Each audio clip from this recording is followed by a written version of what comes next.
Several years ago, I directed a web series called Pink. Most little girls dream about their wedding day, but it's not supposed to be a nightmare. If you've been on YouTube for a while, you might have heard of it.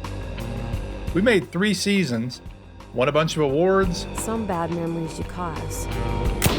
And the show is actually one of the very first digital series on Hulu. But then it ended, as all shows do, though we always wanted to make a 4th season. So a few years later, we considered doing a Kickstarter to raise money to do just that. And as part of that pitch, we shot a short film. It was a prequel to the original story.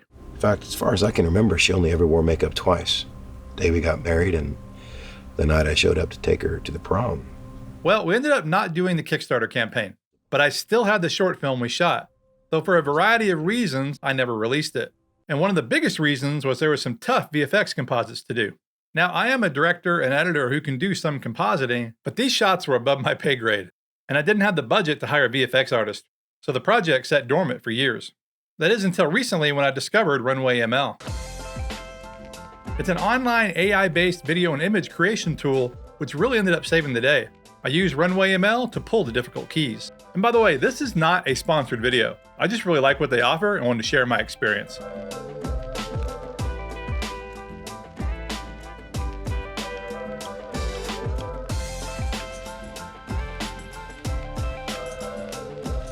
This project was shot on a Red camera, and so I had high quality footage I could export and then upload to Runway. Then in Runway, I used the AI magic tools and specifically the green screen. And this is where the magic does happen. You simply click on the object or person you want to key, and the AI quickly figures it out.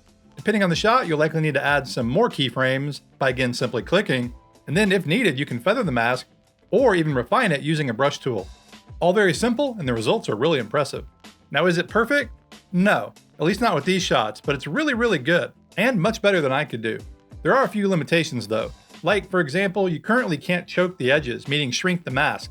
And there is no spill correction to get rid of any green spill in the subject, at least none that I can find. But you can do that yourself back in your video editing app after you export these keys. And by the way, I did upgrade to the paid version of Runway that allows for ProRes exports. And remember, this is only one aspect of what Runway can do.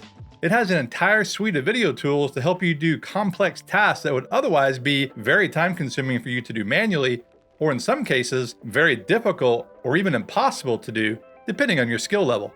So yeah, it's pretty great. So you might be looking at these shots and think they don't look very complicated, and in theory, they're not. But there were several problems that made these very difficult to effectively key. First, we shot with too much motion blur. When shooting green screen, it's better to use a faster shutter speed to help get cleaner keys. Next, and really a larger issue, was that the baby carrier wasn't completely over the green screen.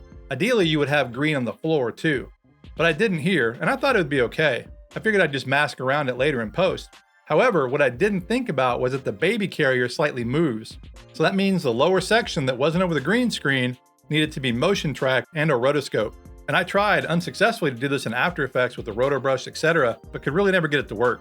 Again, these shots look simple, but they were a huge headache in post-production.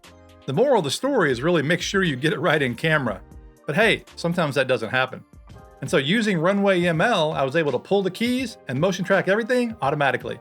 And so finally, after all these years, I was able to finish the short film largely because of using AI. And if you'd like to check out the short film, there's a link in the description. And just to be clear, I'm not suggesting AI should replace VFX artists, not at all. But it can be an amazing and powerful tool to add into your filmmaking workflow. So you should definitely check them out if you haven't already, because they're not going anywhere and they're only going to get better.